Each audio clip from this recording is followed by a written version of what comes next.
Hello and welcome to the Race Class Podcast. This is John Feingold, your host. I'm often with Arnie Arneson, but today it's just me and a special guest, Brian Soucek, a law professor from University of California, Davis. He came on the show to discuss his new book, The Opinionated University.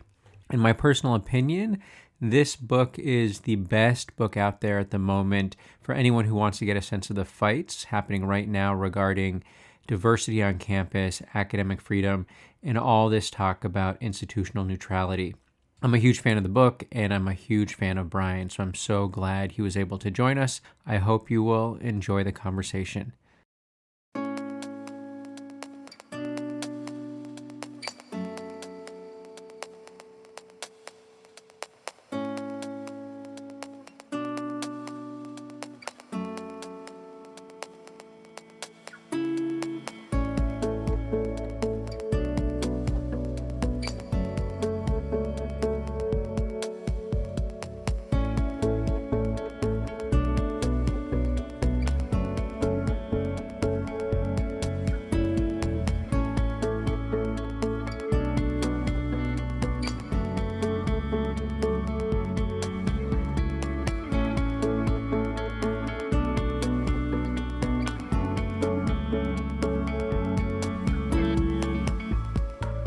Welcome, everyone. This is another special Race Class Podcast episode. I'm your host, Jonathan Feingold, and I have a very special guest with me today, Brian Soucek, who's a professor of law at UC Davis School of Law. He is here, among other things, to discuss his new book, The Opinionated University, Academic Freedom, Diversity, and the Myth of Neutrality in American Higher Education. We have a lot to get through. It's another book that I quite gleefully read. I was stuck, Brian, I think I mentioned this to you in Miami because of the blizzard. And fortunately, I had packed the book because I was I was poolside, but it was 50 degrees out. And so I was like in a big hoodie and I was reading your book and it was Amazing. an incredible companion. So welcome. And let me Thank just you. start by asking where folks can get a copy of the book and just learn more about your work. Oh, sure. So the book is published by the University of Chicago Press, which is great because, as I'm sure we'll hear, it's University of Chicago is kind of my foil throughout the book. But your listeners could get it directly from the press if they want. They could even use a code UCP new, NEW, for 30% off. There you go. Why not? And what about you? Just like because this is not this is not your only work. And so, is there any where folks should go? I don't know if it's your faculty page or elsewhere, just to learn more Yeah, and my faculty page follow your at, writing. at Davis is pretty up to date and has links not just to this, which is really my main area of work at the intersection of equality and free speech law, especially more recently within higher ed. But I do have a sideline in law and aesthetics. My PhD is in the philosophy of art. So anybody who happens to be interested in that can find a bunch of articles in that field too. Cool. That'd be great to check out. So let me start. I Not warm up questions, but questions before we get into the meat of the book. And I'm just curious to hear how you're doing. And I know I say that, and I then follow up with not just sort of, and like we pass each other by the water cooler or whatever, and just, say what's up, how you doing, but just checking in because this is, I mean, I've done I don't know, maybe 3 or 4 episodes just this calendar year, and it seems like every one, some other horror has just happened. And so, today it's 5 days or so into this like seemingly sort of without any even veneer of justification war with Iran that continues to go on. The context in the United States remains really precarious. And then the work that you've done, even in better times, at least from my perch, attracts what I would refer to as the trolls. Just in the sense that I think that you've been, you can, let me know if I'm wrong, but from what I've seen, you have been the recipient of like just deeply uh, unfair, sort of reactions to the like incredibly high quality work that you do. And so that's just a too long wind up way for me to say, how are you? How are you doing?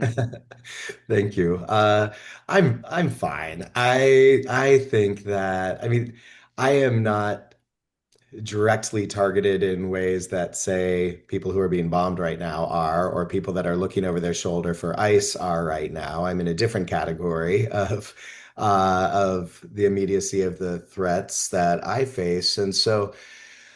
I'm in the position where the biggest danger that I see is just being inundated and overwhelmed, and then finding myself not doing anything at all. And so I've found it really useful, both politically and for my own mental health, to really grab on to specifics. And just as an example, lately for me, that's been doing work within the UC system, but system-wide work. We are in the process of thinking through exactly what we mean with our protection for faculty extramural speech Hmm. and where that extends and what it actually is protected and what it's protected under policy versus constitution, et cetera. And that's been I think, overdue and really useful conversation, and one which I've been diving very deeply into the history of our policies and that kind of thing. And I'm on committees where we're trying to put something out for system-wide review about actual content. And that's the kind of work that has really grounded me right now. Great. And that it makes sense because I think one of the hard parts about this moment is just being sort of immobilized in a sense of being unable to do anything because of the degree to which we are inundated with what is just a flood of horrible news, often violence. And there is something, um, I think, therapeutic in doing what we can. And it does matter because there are things that we do have control over. So it's nice to hear about the work that you're doing in the University of California context. And I imagine many colleagues are benefiting. So let me Okay. transition to a question that I ask everyone who comes on this show with me, and that is, where was your racial education?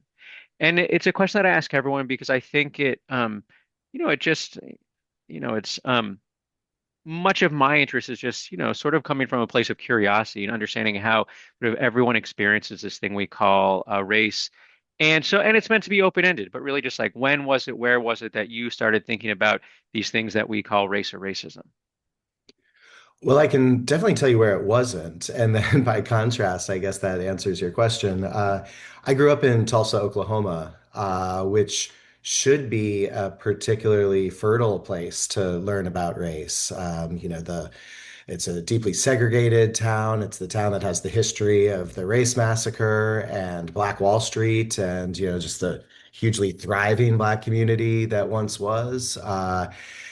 It's also a place that, of course, where Native nations loom so large. And so it should be such a rich place to encounter all that. And it really was just the exact opposite. I mean, when I was still living there and in school there, most of the community didn't know about and certainly wasn't being taught about the race massacre. I had a semester of Oklahoma history, and that was definitely not part of it yet at that point in time. I never had a Black classmate until I went to college. And so, I was just um, fairly oblivious to everything that was there in my own community. And so it really was when I moved away and for the first time had Black classmates and a Black roommate and even Black friends and on until I really realized going back to Tulsa what I hadn't seen in all those years I had spent living there. It's really interesting. Were there any classes that you took? And so I guess part of what I'm just curious about is whether sort of that education was informal, through just interpersonal interaction, through new acquaintances, new friends, or whether there was any formal study that was a part of it that then, um, helped, that also sort of shaped maybe the new way that you saw Tulsa, like in times that you went back. Yeah, I think it was less through taking I never had a critical race class or anything like that until quite late. But I tell this story in the book about how three times in my life I've either taken or taught a great books curriculum.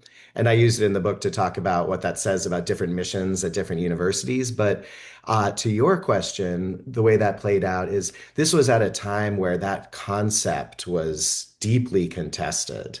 And so this thing that was at the real at the heart of my undergraduate education. And then when I went immediately then on to grad school in philosophy, I was teaching this class. And the debates were just so rich about why are we teaching the particular books that we're doing and what are we trying to communicate by it? And of course, what are we leaving out? And to what extent can we use these books to mine the kinds of topics that aren't being explicitly addressed? And that was very much central to my both undergrad and grad school education.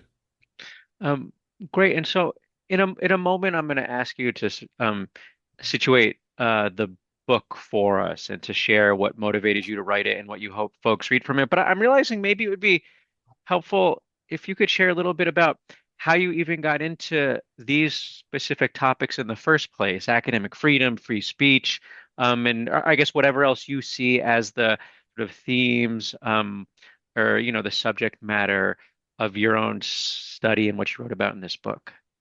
Yeah, this is the somewhat unusual project that really has grown out of my service work.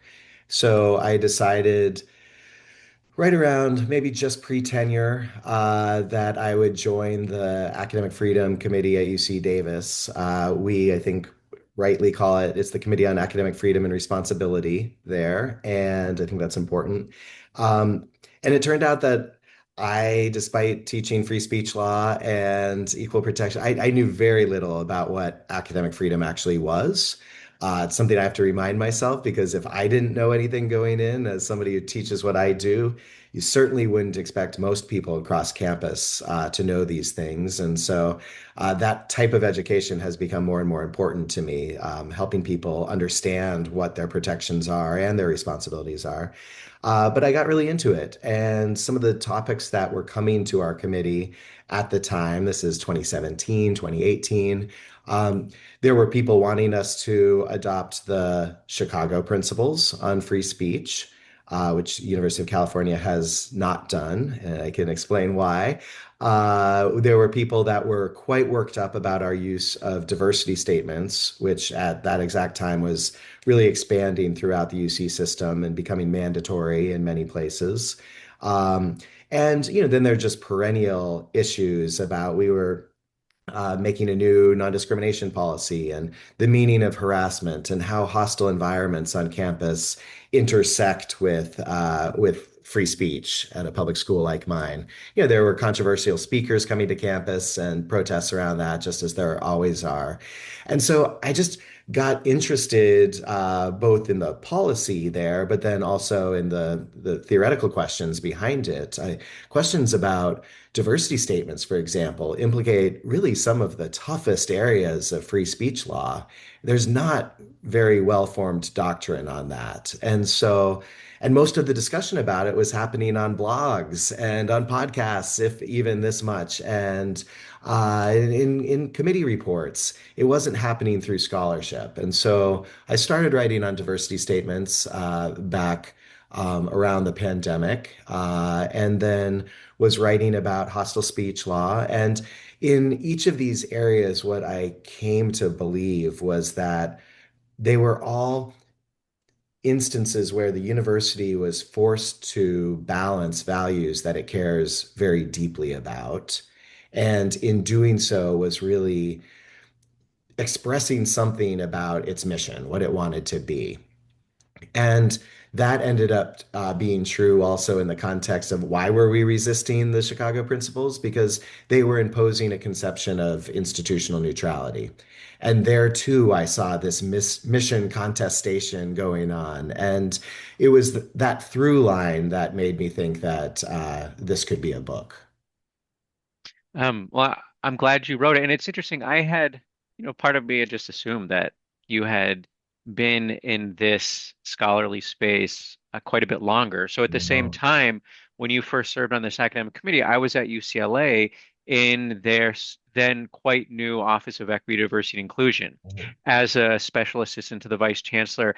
And one of the things that we were doing was essentially trying to ex just explain what these diversity, equity, inclusion statements that we are now asking applicants to submit, like what they actually were and That's what they weren't. And it's interesting, your reference to the blogs and the other places where there was quite impassioned uh, criticism that, and this, I think, maybe this is just a function of being actually working in an office and seeing on the ground how these statements were, what they were, how they were used. But the way in which they were being described, I always found to be largely disconnected from how they were actually being employed and what they actually were. And it would make sense to to dislike them based on how they were portrayed, but the portrayal often did not connect with what was actually happening on the ground. And so I That's guess, right. John, can I just yeah, yeah, flag something right of there? course. I just looked it up. There's a footnote in the book to this article.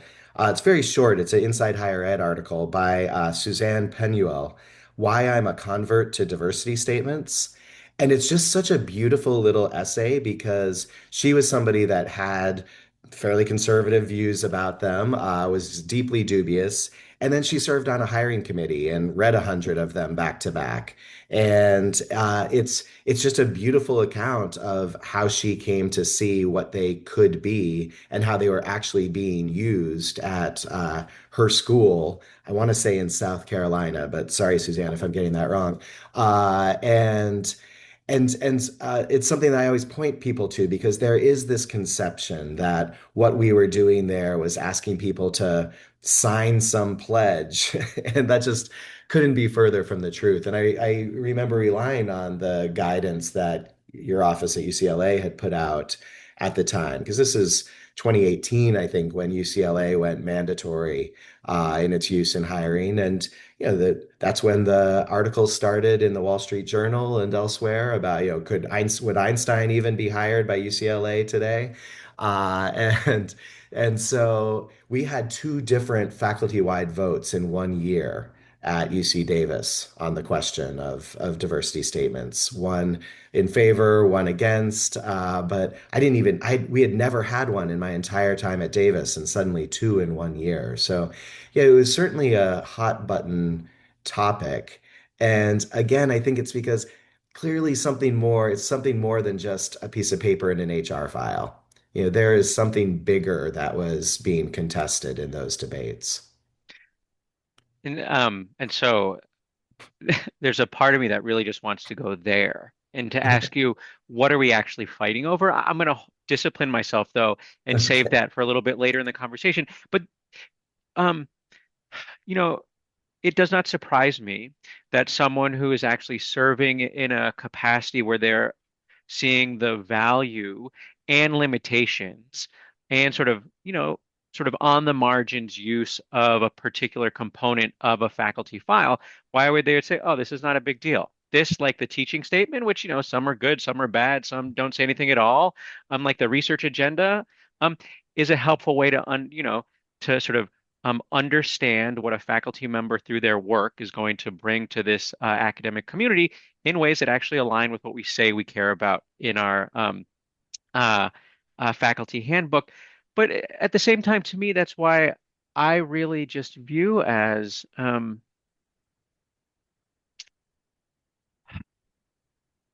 it's just hard for me to take seriously the the fires of the world and the heterodox academies of the world that just continue to describe DEI statements in these existential terms as it that are untethered to what they actually do and seem to at best um, sort of confuse the conversation, at worst just engage in a sort of lazy sort of distortion and caricature.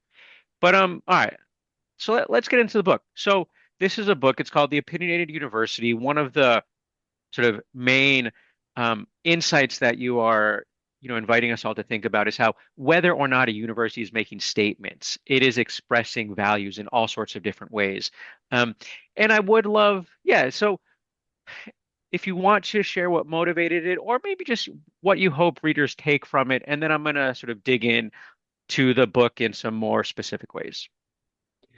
There's just been such a major and majorly well-funded push in the past couple of years to get universities to sign on to these neutrality pledges. And these really are, in this case, it really is signing on to some kind of oath, where the university itself would say, basically, we're going to shut up. We're going to stop talking about contested political and social issues. Heterodox Academy estimates, and I'd say overestimates, but they claim that 150 or 160 universities have made such a pledge within the last couple of years. And whatever the exact number is, it's certainly a large number, and it's very prominent universities. The majority of the Ivies at this point, any number of large public universities. UCLA has done it, not neutrality exactly, but a policy of institutional restraint. That was quite surprising to me. And then at many places, state legislatures have required that of their public schools. That's true in North Carolina and Iowa, Texas, elsewhere. And so there's this incredible focus right now on what universities say and on the permissibility of them saying anything. Of course, this is coming at a especially awkward time when universities need to be saying something in the face of the attacks that are really existential. But we're so focused on what universities say that I feel like people are losing sight of just how equally dangerous and also generative the discussions are, the choices are that are being made on things like diversity statements, on things like DEI initiatives more broadly, on things like campus protest, regulation of faculty speech, et cetera. Universities are expressing their values in all of these areas. And so for somebody to say, okay, we are going to get out of politics, no, you're not. You're absolutely not. You are making a claim that is somehow, I mean, we need to be asking really, what are you getting when you pledge neutrality, given that there is nothing neutral about the policy choices that you are making at this very same time?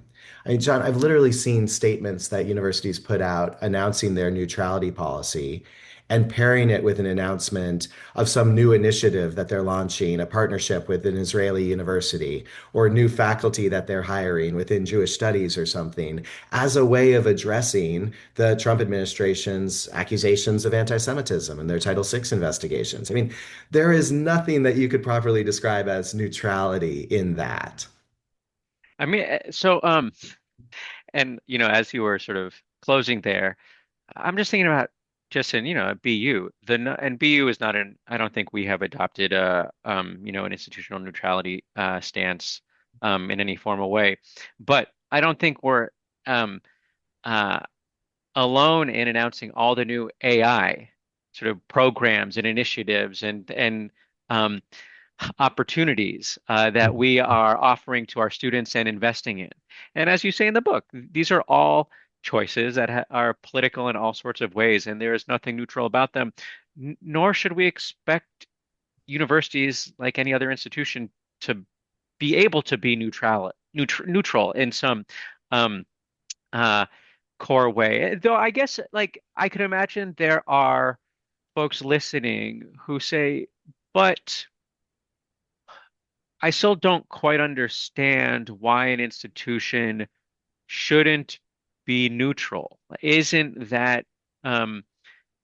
isn't that a positive quality of a university where the goal is not to take sides, but it is to, be a bastion of free and open and critical inquiry where we're better understanding the world.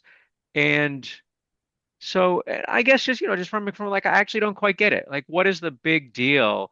It, with a commitment to neutrality.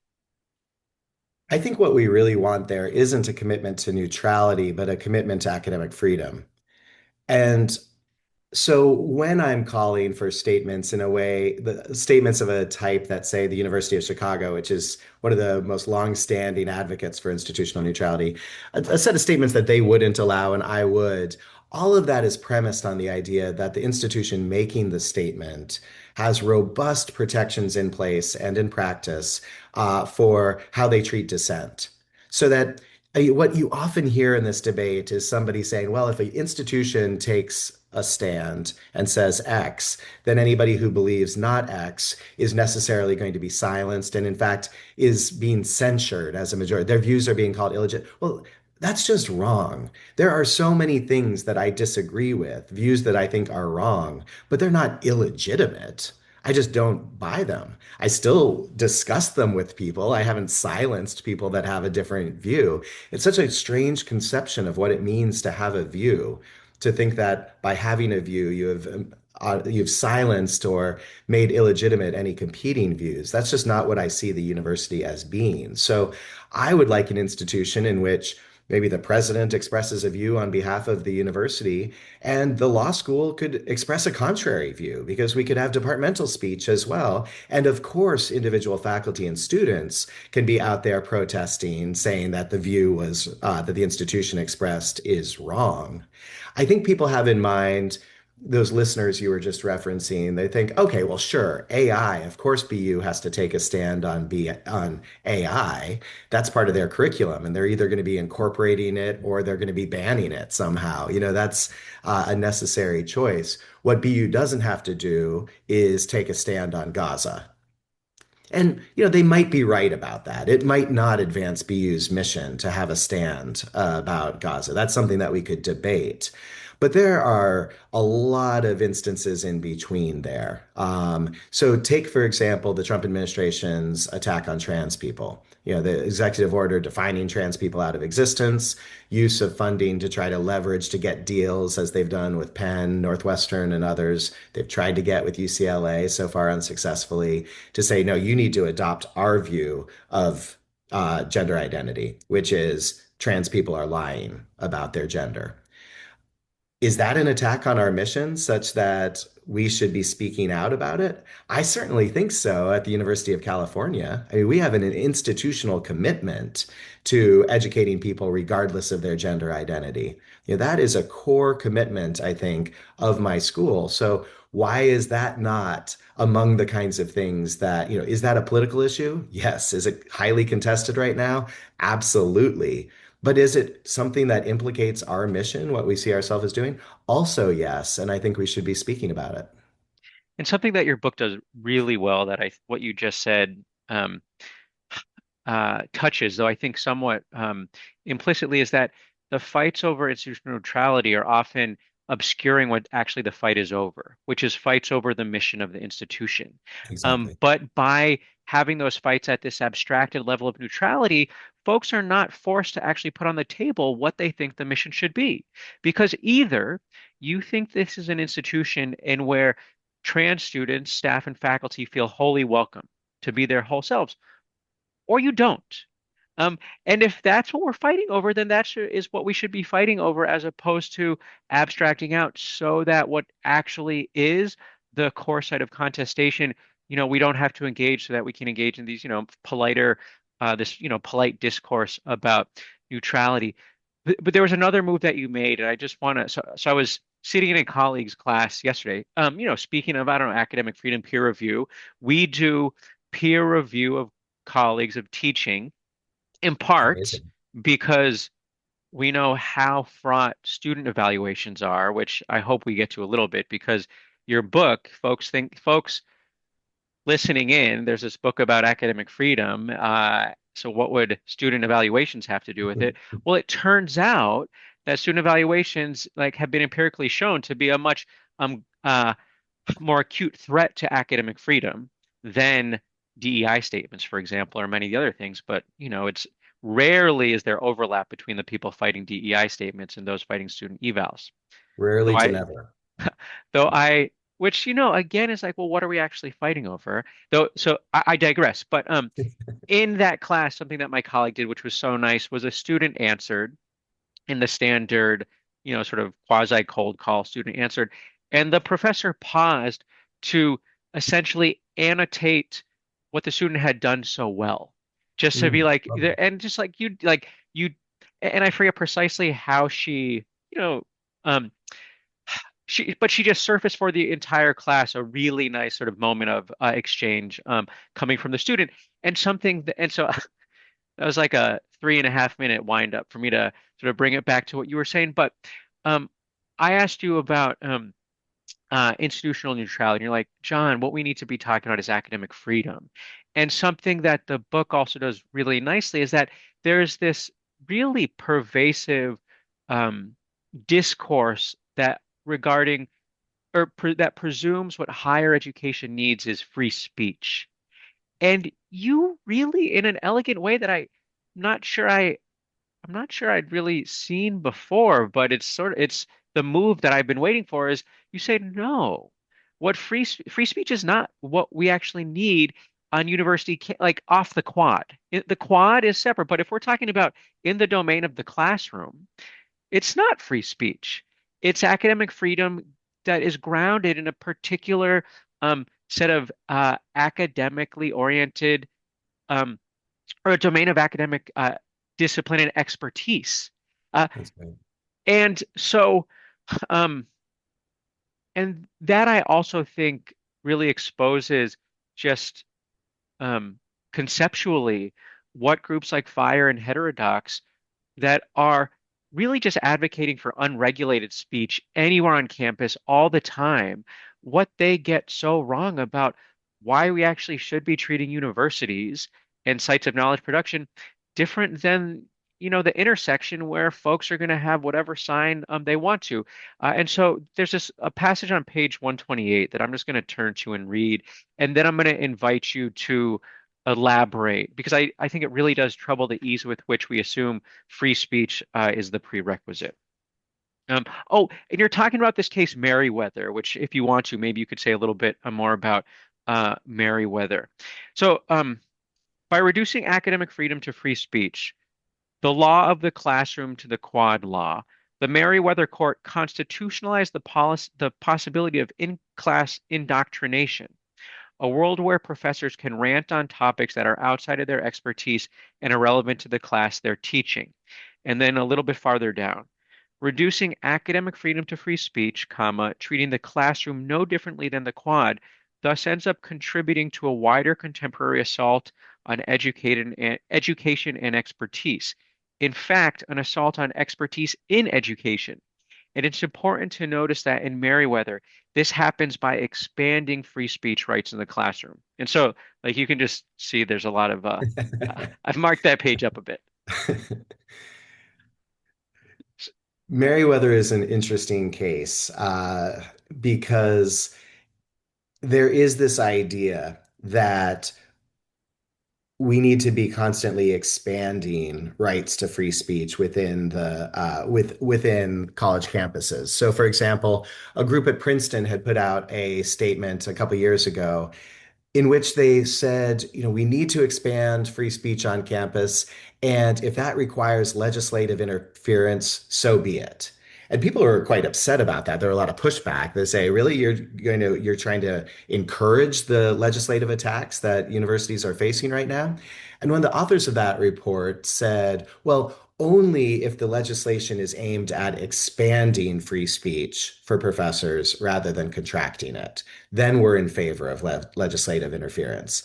And I think a lot of people would nod their head and say, okay, yeah, that sounds right. Expanding free speech for professors is exactly what we need in a world like Florida with its Stop Woke Act that's trying to constrain what professors say. Yeah, expand speech rights.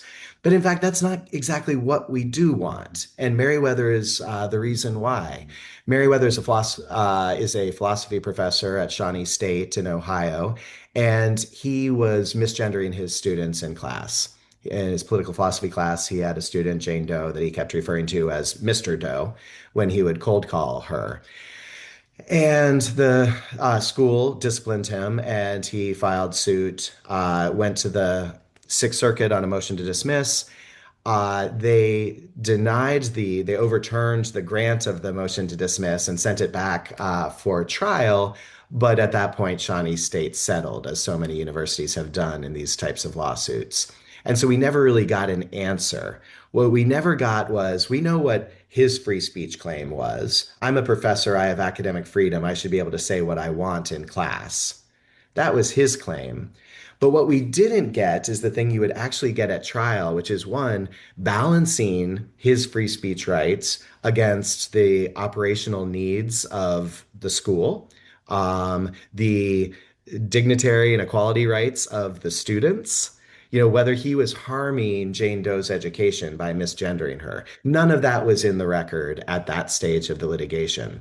And so you referenced FIRE. FIRE has sometimes bragged about the fact that it only focuses on free speech. It doesn't have to worry about the kinds of things that it says the ACLU worries about, like speech plus racial justice, equality, the things that the AAUP worries about, which are, expertise, again, diversity, other kinds of values that universities care about. And this is just a great example where you see, no, actually, there are two values here, not just one. And importantly, they might have been protecting Meriwether's free speech rights. They were not protecting academic freedom because academic freedom protects the rights of professors to employ their pedagogical and scholarly expertise to make choices about how to discuss issues that are relevant to the class they were assigned to teach. And none of that was true in Meriwether's case. His logic would have applied equally if he was teaching soil biology. He wasn't discussing gender, as he said. He was calling on somebody. That was disparate treatment. And even if it was a discussion, his choice wasn't based on any kind of philosophy expertise of his. It was, by his own admission, a religious view, a personal, political, and religious view that he was imposing in class, no matter what that day's topic was. Every time he said Mr. Doe, he was expressing his particular religious view of gender, no matter what the topic. And that's exactly the kind of in-class indoctrination that according to conservative legislators, that's what they say is motivating them in all their interventions into how we do business at universities. And yet, here was a conservative panel on the Sixth Circuit saying, yeah, that's what this guy has an academic freedom right to do. That just cannot be right any more than it could be right that you could be coming to class every day talking about the Red Sox on and on and on, no matter what the topic was. Every time you called on somebody, you started talking about the Red Sox. Academic freedom doesn't protect that. That's why I was talking about responsibilities earlier. Academic freedom is based around expertise. And by flattening that out, this kind of win for free speech actually becomes another step in this administration's systemic attack on expertise wherever it is to be found.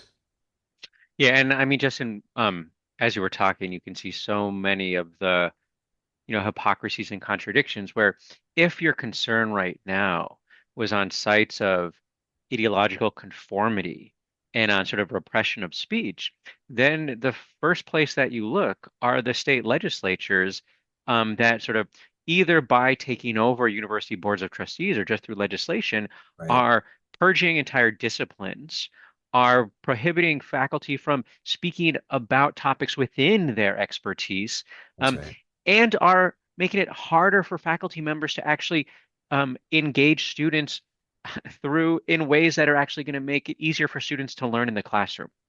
Um, and yet, groups like FIRE were comfortable collaborating with, many of these same legislators in order to pass laws that prohibited university faculty from making decisions about how they evaluated each other, including through the use of a DEI statement. And something else that, in what you were saying, I think this is quite elegant and in a lot of ways, sort of, the best sort of thing that can come out of someone who's really situated at the intersection of, what we might think of sort of the theory and the scholarship and on the ground, sort of the sort of practice of having stuff work out. Um, is there's this, I think there's this common refrain that, now that you're just hearing from, folks on the right saying, well, the left used to be against free speech. Now they're for free speech because this is, it's just a function of like whether you're for a particular speech. And I think that move really, um, it might actually not understand what you are articulating with respect to that. Our concern is about academic freedom, and it's about the mission of the institution, which actually has to be creating equal learning environments where all students actually have an equal opportunity to sort of engage and learn the material, where it's not, picking and choosing, or that the fight is not over equality on the one hand, and unregulated speech on the other. But if the commitment is to creating institutions that are actually sites of rigorous and meaningful knowledge production, then we would clearly be distinguishing between the things that are being said in the classroom and evaluating whether or not those things should be there. Because if you just have a faculty member who is just, calling students names, derogatory names, if you're a free speech absolutist, then I guess that, is okay. But clearly, that's not something that is suited to the enterprise of, equipping students to be critical thinkers, and to actually learn anything.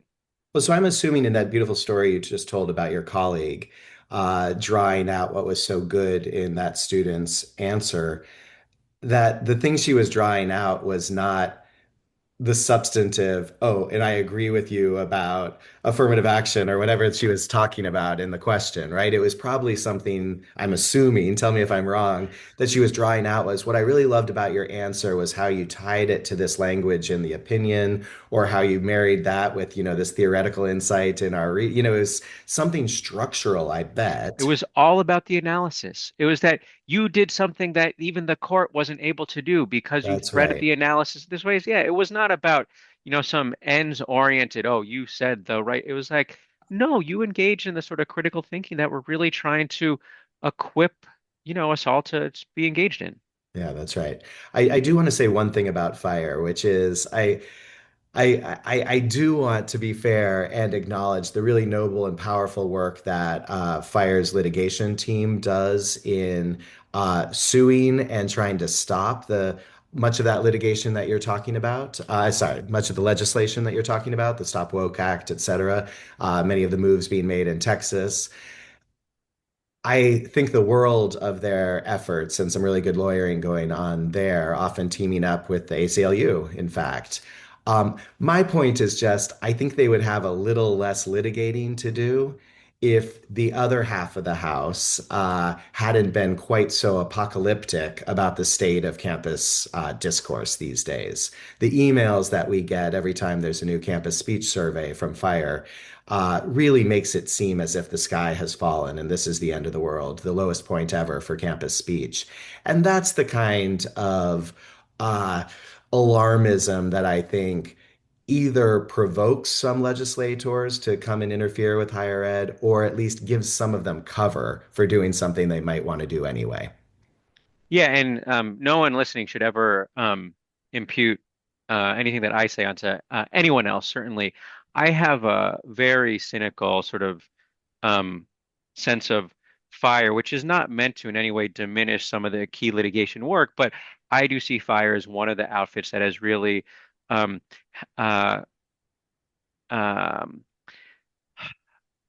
seeded the moral panic around, speech, and the, purported lack of ideological diversity on campuses. And just recently, I don't know, probably one of thousands of law professors who received an email to participate in a survey that FIRE is doing with um, an academic connected with the University of Arkansas. And I'm deeply skeptical that that survey is being done in order to sort of really learn things and help parse out, what are the sorts of sort of speech anxieties that law faculty might be experiencing. Now, I'd gladly be mistaken on the other end, but I'm not particularly confident uh, there. So, I, so I write I write in multiple places in the book about different forces in the US right now that are imposing a kind of uniformity, a flattening out of the heterogeneity of higher ed, the higher ed landscape. And I talk at some length about US news rankings. I think student teaching evaluations have those kinds of tendencies. I think many of the attacks on DEI have tried to assert this neutral conception of academic merit that abstracts from questions about who's benefiting from our teaching and research, and so imposes a kind of sameness, a status quo-ness on universities that are trying to do something different in that regard.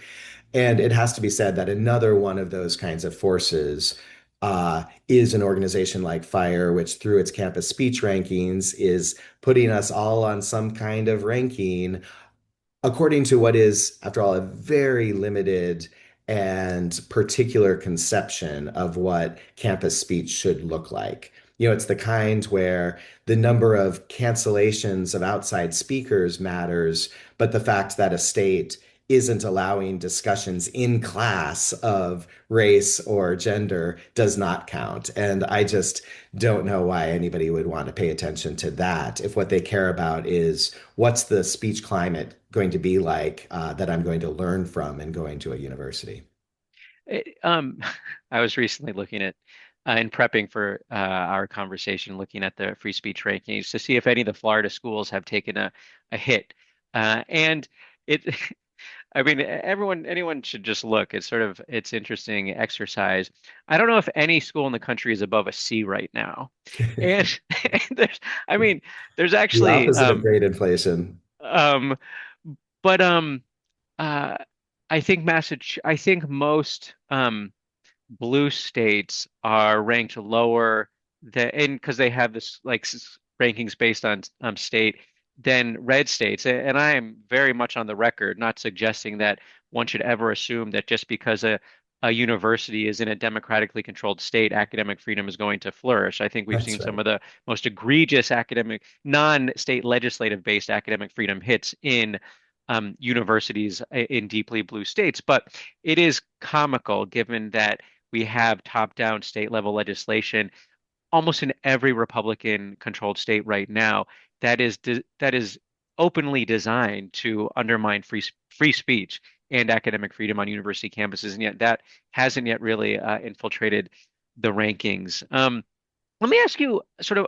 a related but slightly different question, something that came to me as I was reading the book, and I hadn't really thought about it in this way before, but something that you flag throughout the book is that many of the sort of quote unquote free speech organizations, their line is that universities should not be taking positions on quote unquote controversial issues or political topics. And, there's different articulations of that.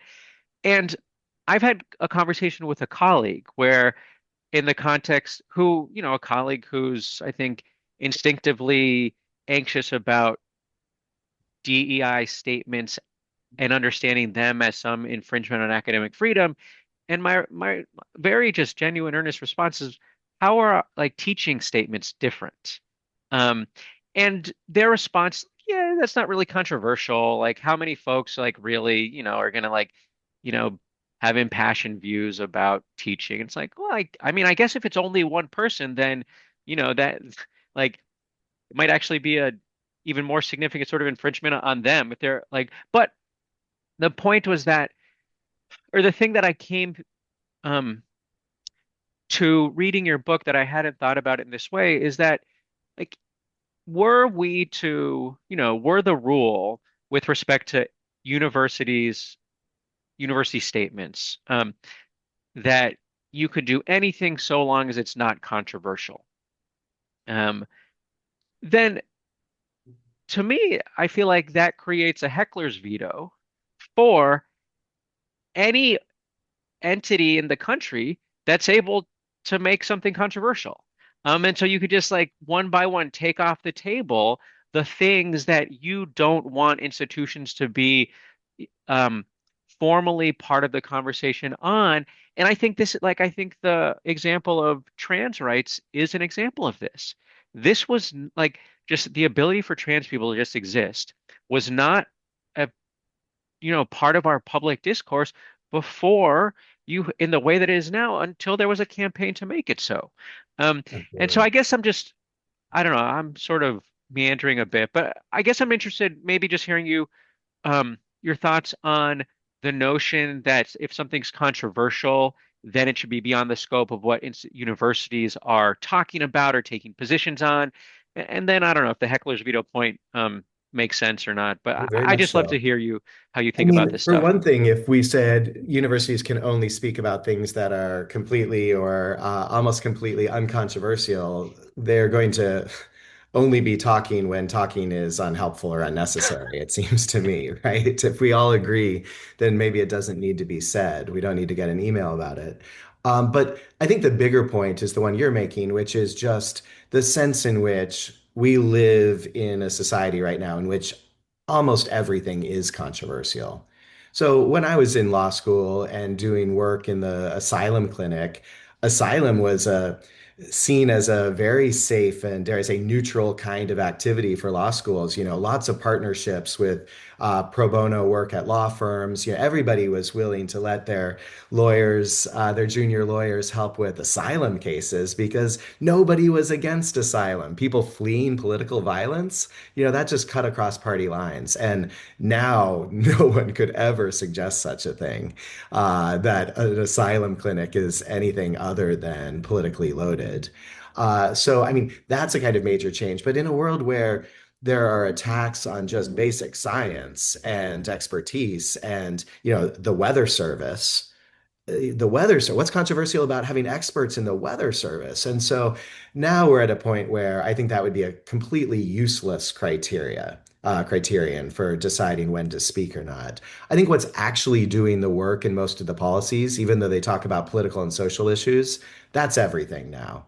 But the thing that's doing the work in the policy is saying you can't speak about those things unless your mission is at stake, unless those topics threaten the very mission of your university. And even Chicago, its now iconic 1967 statement about all of this, the so-called Calvin Report, that's what all the others are copying.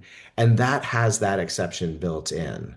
That's great. I think that's necessary. That's what people should be relying on in speaking out against the federal government's attacks right now. If anything is an attack against the very mission of your university, it's things like the Compact for Higher Ed, that the Trump administration is trying so far unsuccessfully to impose.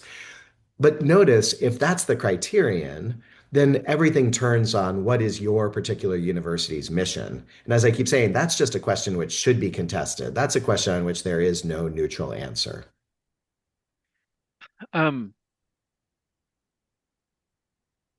yeah, and so there's one something in your book, and I don't know if this is I don't know where I lie on this. So you really seem to be a believer in the heterogeneity, a diversity of institutional missions. Um, and or I guess so. Am I right to say that?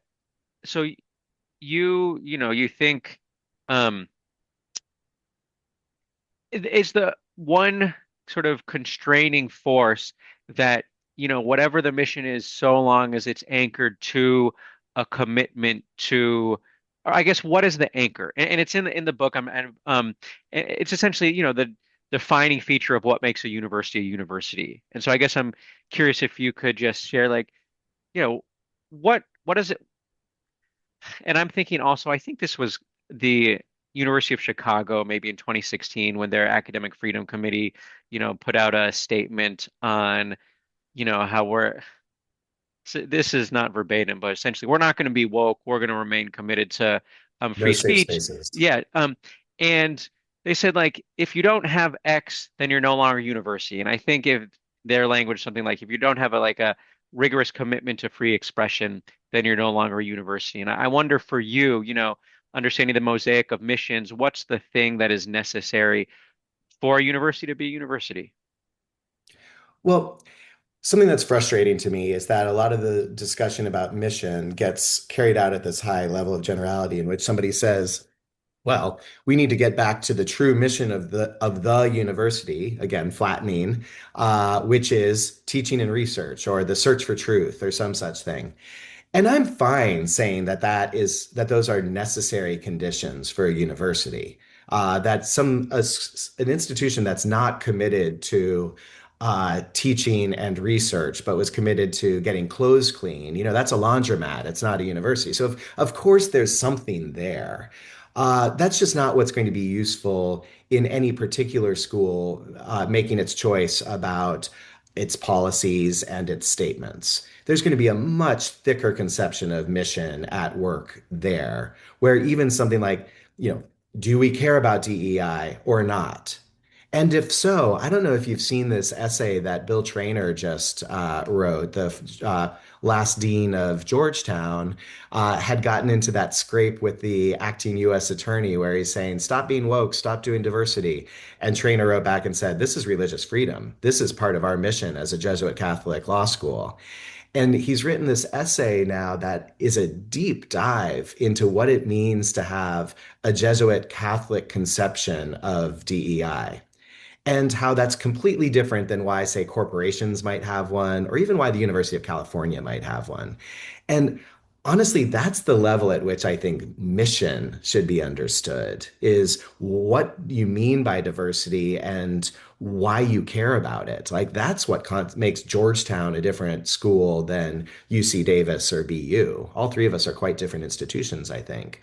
So, what the answer to your question is, although I don't think we can stop at, oh, universities are there for teaching and research, that is a necessary condition. So if you tried to turn a school into something not dedicated to that, or better, you made your choices, and I'm thinking here of Ron DeSantis and Chris Rufo at New College in Florida, where they're making choices that are not, I think, based on educational and truth-seeking considerations, but just purely political ones, then that would be a limit case to what your mission should be.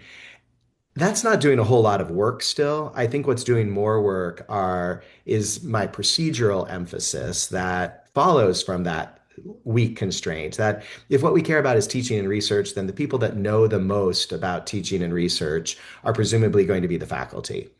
And that then says there has to be shared governance, a joint effort between the administration, the board, and the faculty in deciding on the mission and how best to advance that mission. There has to be that kind of faculty involvement. Now, that's an example of a difference where Chicago and UC can both say we are deeply committed to academic freedom. Chicago thinks academic freedom requires institutional neutrality. We don't. We think academic freedom requires shared governance. Chicago doesn't think that. There are deep differences even on something which, if stated too generally, academic freedom, might smooth over. And I really want to be discussing those kinds of differences. Is shared governance enough? And so No, it's in not yeah, sufficient. so like so thinking structurally, and this is some sort Good. of an area where I've done a ton of learning over the past few years, but I guess I'm wondering if like structurally, um, because I think many people would view the UC as one of the best case scenarios of shared governance, where you have a relatively muscular academic senate and Mhm. body that is counter to the administration and the line that goes up to the Board of Regents. And yet, I think, at least as an outsider now to the UC system, I've seen the UC act in incredibly autocratic and tyrannical ways with respect to, faculty and stakeholder. And so I'm I actually don't know what to take away from that in terms of what is actually necessary in order to protect academic freedom institutionally, and whether you have, and I know we only have a couple more minutes, but any thoughts on, structurally, is this a question of how institutions are incorporated? Is it a question of who is actually sitting on boards of regents? Um, what is the formal mechanism that's in place in order, whether or not you think you're a Chicago believer, a UC believer, whatever, you're actually going to have the structure to protect the thing that you say you want. Right. So a system of shared governance is certainly not sufficient. There's always the danger in shared governance, and the central weakness of shared governance as a goal is the fact that it's at the end of the day always a matter of grace and comity from the board, which has the legal authority in most of our institutions of higher ed. At the end of the day, the regents are approving my tenure and would approve my termination if it ever came to that. It's their authority. It was their authority not to renew Angela Davis's contract. And so fortunately, our regents have realized that it is in the best interest of our institution at UC for them to share governance in the way that they do. That's a great thing, but it's tenuous. It's also tenuous because it requires a great amount of effort on the part of the faculty, and not everybody is willing to provide that. But then it's also not sufficient because it's not the case that just because a faculty decides to do X is consistent with academic freedom. And so there do need to be some kinds of independent checks. A faculty could have a majoritarian vote and go down a particular path that would, in fact, be inconsistent with academic freedom. And a lot of my recent work, including something I'm publishing in your school's law review this year, which I'm excited about, is trying to work through what that would mean to both respect the necessity of shared governance and this kind of collective decision making that is completely necessary for universities to function and should be done through shared governance, while also thinking through the kind of ethical choices that have to govern, the ethical practice that has to govern how you do those in ways consistent with the academic freedom of individuals. And those are very difficult questions in some cases. Um, so yes, shared governance isn't just some kind of magic word that we can throw around. But at the end of the day, I do worry about a solely individualistic conception of academic freedom that treats any kind of collective activity as necessarily a threat. Because at the end of the day, it's great to have FIRE defending you or have the Chicago conception of academic freedom say, speakers can come on and say anything they want on campus, and professors can never be disciplined. All of that is great until your entire department gets shut down, through some kind of decision-making process that didn't have any faculty involvement at all. And we are seeing that all across the country right now. And so this notion that we need faculty involvement in large-scale institutional decision making, including decisions about when and how to speak, the central concern here, that is something that I think needs to get more airtime. Yeah, I was actually on a call this morning with folks in Texas, and one of the observations is that many of the policies that are coming down appear designed to eliminate the humanities, Hmm. just to strip from the public university system just whole core, just foundational fundamental components of what we would think of as a, just a traditional liberal education. Um, and especially against the backdrop of, the AI, moment, just the humanities is, as important, so critically important. But whatever individual rights you might have, if there's no humanities department, you know, um, I should say, though, as precarious as shared governance is, that's where I'm a member of Committee A at the AAUP, the American Association of University Professors, and they have been shared governance, they have seen as a necessary component of academic freedom, necessary though not sufficient, for ensuring academic freedom since the 60s and the Statement on Governance. But now I think there's just a much greater recognition that at the end of the day, when that grace and comedy is not granted from above, there is increasingly the backstop in places where it's legal, which is unions. yeah. And just the incredible growth and success that we've seen in recent years of union activity and successful bargaining is a kind of substitute or backstop for shared governance when it's not being allowed to occur. No, and I will be very transparent that I'm a very proud AUP member and have been really proud of the faculty-led efforts to defend higher education because I think if we were to name, especially the legal victories Yep. over the past year, I think every single one, maybe I shouldn't say every single one, the the large majority have been faculty driven and at times actually lawsuits against their own institutions Mhm. to release information or to actually engage in a fight that the university wasn't doing on its own. That's right. As So, I've gone around talking, I've been surprised how often audiences have been surprised that the Harvard pushback against the administration's extortionate efforts, came first from Harvard's AAUP, and Harvard University only filed its lawsuit later, joining it to the AAUP's lawsuit, and that means something. It means that if all these articles we keep reading in the New York Times about Harvard's close to settlement. And thankfully, they haven't been in any of those cases. The reporting's always been wrong. But if Harvard settled tomorrow, its lawsuit would go away. But the AAUP's lawsuit and the injunction that they have obtained would not go away. And that is just crucially important. so we've already gone a little over, but if you have time for maybe 2 more minutes, I want Go to for it. sort of circle back to where I put a pin in before, which just to ask you, like from your perspective, what is it that we're fighting over? So if it's not, if it's not DEI statements per se, if it's not neutrality per se, and I don't want to suggest that there is one thing because, there's, whole fragmented set of organizations and individuals with, different orientations to everything. But if there's a way to boil it down, what is it that we're fighting over? Is it comfort? Is it power? Is it particular set of values? I think all of these topics that we've been discussing and that I discuss in the book ultimately boil down to what is a particular university's mission going to be? What are its values? How does it balance? How does it understand those values that make up its mission? And how does it balance them?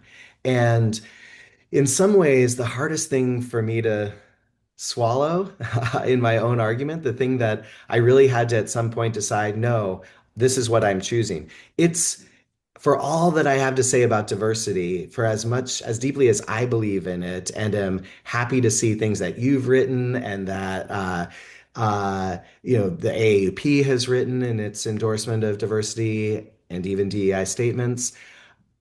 I'm at the end of the day choosing the pluralism such that I want universities to be thinking about what they care about. And I am glad that very glad I teach at a university that whose regent said 20 years ago that diversity is integral to our achievement of excellence.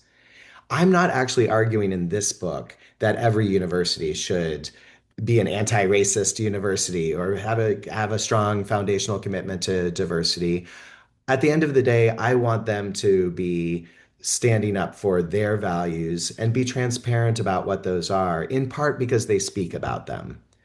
I think I was formed in some ways by going to university down the street from you at BC, which is another Jesuit school where I was a gay student at Boston College, a Catholic school. Was I an Orthodox Catholic? Absolutely not.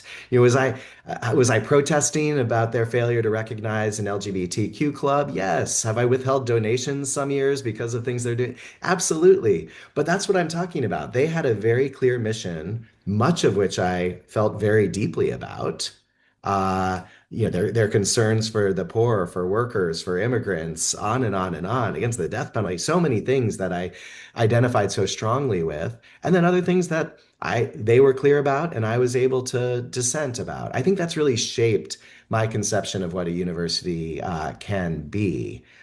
Again, I'm glad I'm at the place I am, but that's why we have a pluralistic world in which people can gravitate to places that both share their values and which they can also learn how to contest values.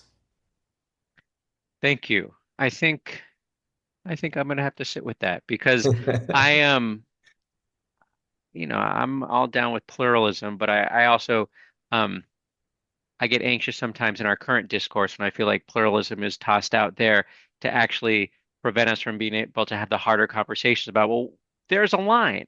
And and there, when you get the other side of the line, that's pluralism. But um, maybe that's too inconsistent with, what I view as sort of necessary values of universities within a country that, you know, at least likes to think of itself as a multiracial democracy, whether or not, not that we are one at the moment, but hopefully we, you know, veer back in that direction. Well, Brian, thank you so much. I really appreciate you coming on. Absolutely my pleasure. Thanks for having me.